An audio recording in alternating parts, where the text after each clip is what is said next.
Ya, baik saudara pendengar yang saya kasihi di dalam Tuhan Yesus. Beberapa saat ini kita, karena satu dan lain hal, saya tidak bisa melayani di dalam program Revival Voice, program pelajaran Alkitab atau pelajaran teologia. Dan terakhir kali saya mengajar di sini itu adalah pada suatu pelajaran soal penderitaan Yesus Kristus. Jadi kalau kita belajar tentang doktrin Kristus, maka ada satu tahapan yang namanya perendahan Kristus. Sebenarnya ada dua. Yang pertama disebut sebagai perendahan Kristus, dan yang kedua disebut sebagai pemuliaan Kristus. Nah, kalau perendahan Kristus berarti Kristus yang di tempat yang paling tinggi, itu dia turun ke tempat yang paling rendah. Sedangkan pemuliaan Kristus adalah Kristus yang ada di tempat yang paling rendah, diangkat ke tempat yang paling tinggi. Nah, kalau kita membahas tentang perendahan Kristus, maka perendahan Kristus ini terdiri dari beberapa tahap. Ya. Tahap pertama itu adalah apa yang disebut sebagai inkarnasi atau penjelmaan. Dan ini sudah pernah saya jelaskan, yakni bahwa Kristus yang adalah Allah, dia menjelma menjadi manusia, dia mengambil rupa manusia atau dia mengambil daging manusia, dan lalu akhirnya menjadi manusia sempurna sama seperti saya dan saudara. Itu tahap inkarnasi. Nah, lalu saudara-saudara, tahap yang kedua dari perendahan Kristus ini adalah tahap penderitaan Kristus. Dan ini sudah saya jelaskan kali lalu bahwa Kristus menderita, sebenarnya dia mulai menderita sejak dia hadir dalam dunia ini. Dia menderita bukan pada saat dia di atas kayu salib. Dia menderita sejak dari dia hadir dalam dunia ini, dan penderitaannya makin lama, makin meningkat, dan klimaks dari penderitaannya adalah pada saat dia disalibkan di atas kayu salib. Nah, itu tahap yang kedua dari perendahan Kristus. Dan sekarang saya mau menyampaikan tahap yang ketiga dari perendahan Kristus. Tahap yang ketiga dari perendahan Kristus ini adalah kematian Kristus. Ya, kematian Kristus. Dan untuk menjelaskan kematian Kristus ini, saya membagi pembahasan ini dalam beberapa poin kecil. Yang pertama adalah kita bicara tentang luas dari kematian Kristus. Nah, kematian Kristus ini seringkali kita hanya pahami sebagai kematian jasmani. Nah, definisi dari kematian jasmani itu adalah perpisahan antara tubuh dan jiwa atau roh. Begitu tubuh dan jiwa atau roh ini berpisah, maka kita sebut sebagai mati atau kematian. Nah, Kristus memang mengalami kematian jasmani ketika tubuhnya berpisah dengan jiwa atau rohnya. Ketika dia berkata, "Ya Bapa, ke dalam tanganmu kuserahkan jiwaku atau rohku," maka terjadilah kematian secara jasmani. Tetapi kematian Kristus ini bukan hanya kematian jasmani. Kristus mengalami satu kematian yang lain yang justru jauh lebih hebat, yaitu kematian rohani. Nah, kematian rohani Kristus ini terjadi pada saat dia di atas kayu salib. Dan secara khusus adalah pada saat dia mengucapkan kata-kata di dalam Matius 27 ayat 46, yaitu Eli, Eli lama sabachthani. Ya Allahku, mengapa engkau meninggalkan aku? Nah, jadi ini adalah kematian rohani. Kematian jasmani adalah pada saat Kristusnya putus napas atau jiwa rohnya terpisah dari tubuh. Tapi kematian rohani adalah pada saat dia berseru, Eli, Eli lama sabachthani. Ya Allahku, mengapa engkau meninggalkan aku?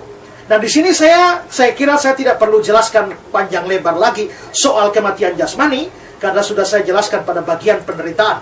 Tapi saya akan memberikan tekanan kepada kematian rohani dari Kristus. Nah, apa artinya Eli, Eli lama sabachthani ini? Apa artinya, maksud saya adalah arti secara teologis dari ungkapan Yesus Eli, Eli lama sabachthani ini.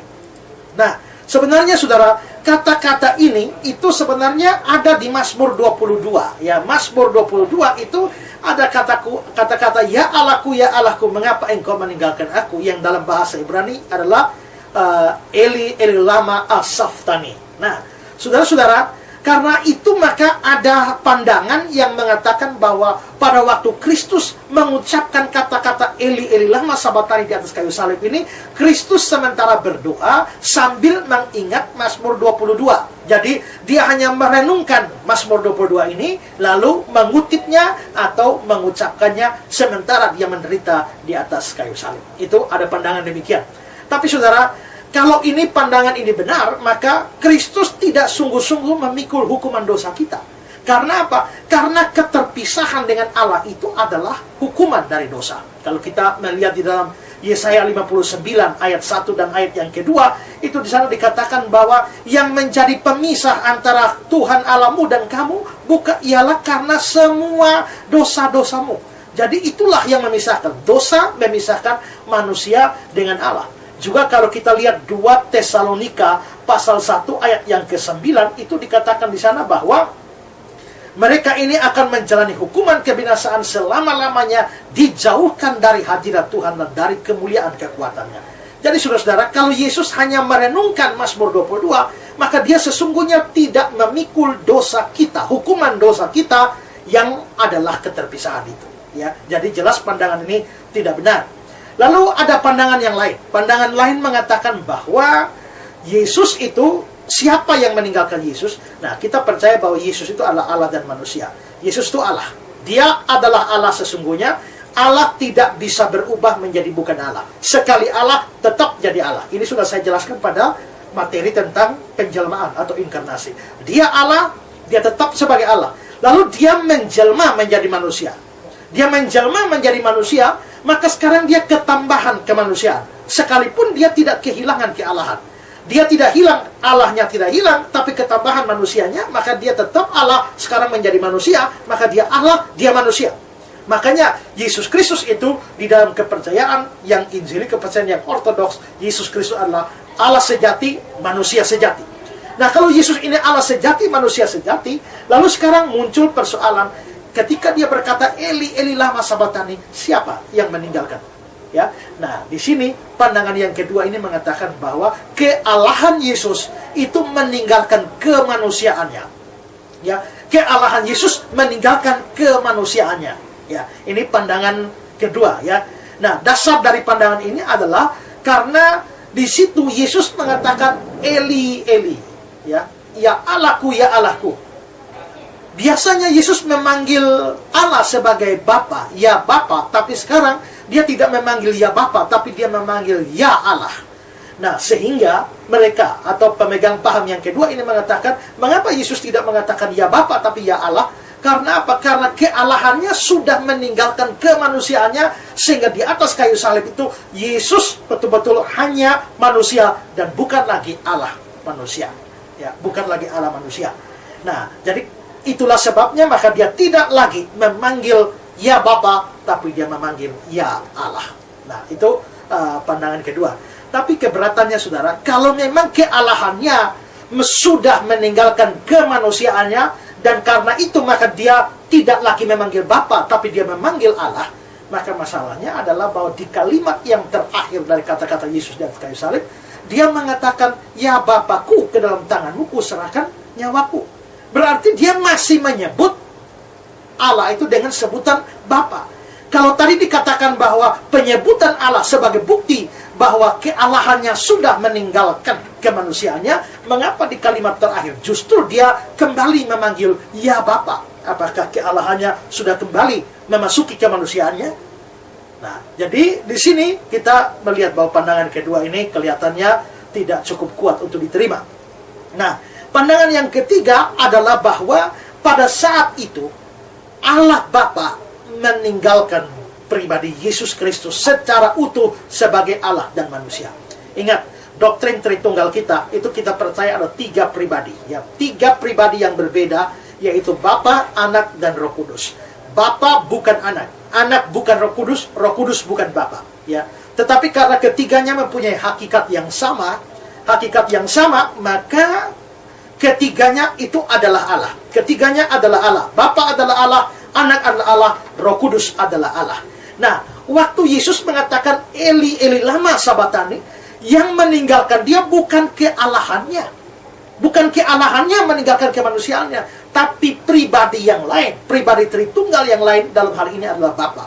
Pribadi Bapa meninggalkan pribadi Yesus. Kita biasa menyebut doktrin Tritunggal dalam 3 pribadi. Pribadi pertama Bapa, pribadi kedua adalah Yesus Kristus atau Anak, pribadi ketiga adalah Roh Kudus. Nah, pribadi pertama ini meninggalkan pribadi kedua. Ya, pribadi pertama meninggalkan pribadi kedua pada saat Yesus menyebutkan atau mengatakan Eli, Eli, lama sabachthani. Nah, ada kesulitan di sini ya. Ada kesulitan di sini adalah ketika itu berarti bahwa kalau memang Allah Bapa meninggalkan Yesus Kristus atau Allah Anak, apakah itu berarti pada saat itu Allah Tritunggal menjadi bubar?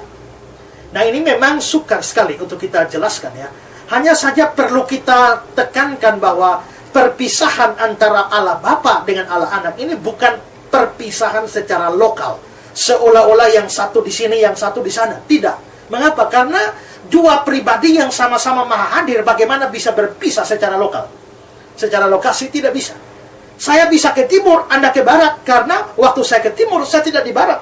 Waktu ada di barat, Anda tidak ke timur. Tapi kalau saya itu maha hadir di timur, di barat, utara, selatan juga, Anda juga maha hadir timur, barat, utara, selatan. Bagaimana dua pribadi yang maha hadir, maha ada, bisa berpisah secara lokasi? Itu tidak memungkinkan. Sehingga di sini harus diartikan bahwa perpisahan antara Bapa dan Anak itu hanyalah perpisahan yang bersifat relasi, di mana hubungan tidak ada lagi. Sekian lama kita tahu bahwa Bapa dan Yesus Kristus itu dua pribadi yang saling mengasihi. Ada satu divine love yang luar biasa, the eternal love. Satu kasih yang bersifat kekal, kasih yang bersifat ilahi, yang terkait erat antara pribadi-pribadi Tritunggal. Yesus berkata bahwa Bapa, engkau mengasihi aku, ya. Bahkan Yesus juga sudah pasti mengasihi Bapa. Tapi gara-gara dosa ini, maka akhirnya suatu hubungan yang begitu erat itu akhirnya harus terpisah, ya, harus terpisah. Nah, saudara-saudara, bagusnya pandangan ini adalah bahwa Yesus sungguh-sungguh memikul hukuman dosa kita. Tadi saya sudah jelaskan bahwa apa? Bahwa akibat dari dosa itu adalah perpisahan antara manusia dengan Allah. Kita lihat beberapa fakta. Fakta pertama adalah ketika di Taman Eden Adam dan Hawa berbuat dosa, pada saat itu juga di dalam Kejadian 2 ayat 17 berkata, pada hari engkau memakannya pastilah engkau mati. Anehnya adalah pada waktu Adam dan Hawa makan buah itu, pada hari itu apakah mereka mati? Kan tidak. Adam masih hidup sampai 930 tahun. Berarti apa yang terjadi pada hari itu, hari memakan, pada hari mereka memakan, mereka diusir dari Taman Eden. Berarti itu kematian rohani. Kematian jasmani bagi Adam setelah makan buah itu masih lama, yaitu 930 tahun setelah itu, ya.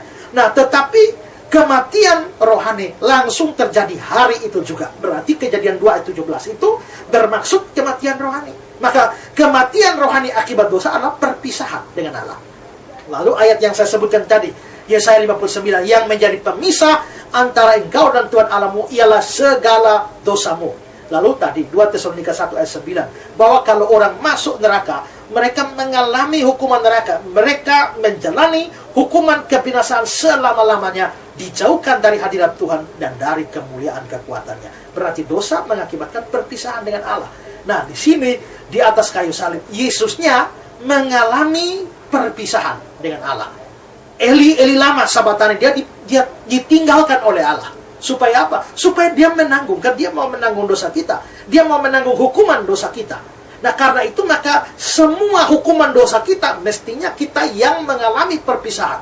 Waktu kita berdosa, kita berpisah dengan Allah. Waktu kita masuk neraka nanti, kita terpisah dengan Allah selama-lamanya. Kristus memikul itu di atas kayu salib. Dia menanggung itu di atas kayu salib. Supaya apa? Supaya nanti kita yang percaya kepada Kristus tidak lagi akan dipisahkan dari Allah. Tapi kita sebaliknya diterima oleh Allah di dalam kerajaannya selama-lamanya. Jadi di sini kita bisa melihat bahwa waktu Yesus berkata, Eli, Eli lama sabachthani, Allah Bapa yang meninggalkan dia secara pribadi, dan dengan demikian dia memikul hukuman dosa kita. Ya, itu saya kira pandangan yang lebih dapat diterima ketimbang dua pandangan yang pertama. Itu hal pertama yang saya bicarakan tentang luas dari kematian. Sekarang hal yang kedua yang saya bicarakan adalah sifat dari kematian Yesus ya. Nah, pertama saudara, Yesus tidak boleh mati secara wajar sebagai akibat kecelakaan. Misalnya Yesus naik pohon, tahu-tahu jatuh lalu mati. Tidak bisa seperti itu. Atau Yesus misalnya dia mati keracunan, tidak bisa seperti itu ya. Yesus tidak boleh mati wajar. Di dalam catatan Injil, kita lihat ada berkali-kali orang hendak membunuh Yesus dengan berbagai macam cara, tapi itu tidak pernah terjadi. Ya, Yesus tidak boleh mati wajar. Dan saudara, Yesus juga harus mati karena hukuman mati yang dijatuhkan pengadilan. Mengapa? Dia harus diperhitungkan atau dianggap sebagai pelanggar hukum, dan dia harus dihukum sebagai seorang kriminal. Allah atur sedemikian rupa sehingga Kristus diadili oleh pengadilan Romawi. Lalu akhirnya dia tidak ditemukan bahwa dia bersalah. Herodes periksa dia, tidak temukan salah. Pilatus memeriksa dia, tidak menemukan salah. Tapi toh dia dijatuhi hukuman mati. Sehingga apa? Sehingga menjadi jelas atau menjadi nyata bahwa dia memang dihukum oleh pengadilan manusia, tetapi dia tidak bersalah. Ya. Nah, jadi di sini kita bisa lihat bahwa memang itu sifatnya harus demikian. Nah, Kristus, sekali lagi, tadi saya mengatakan dia dijatuhkan hukuman mati tidak bisa dengan penggal kepala atau rajam dengan batu, tapi dia harus dengan cara disalibkan. Mengapa Kristus harus mati dengan cara disalib?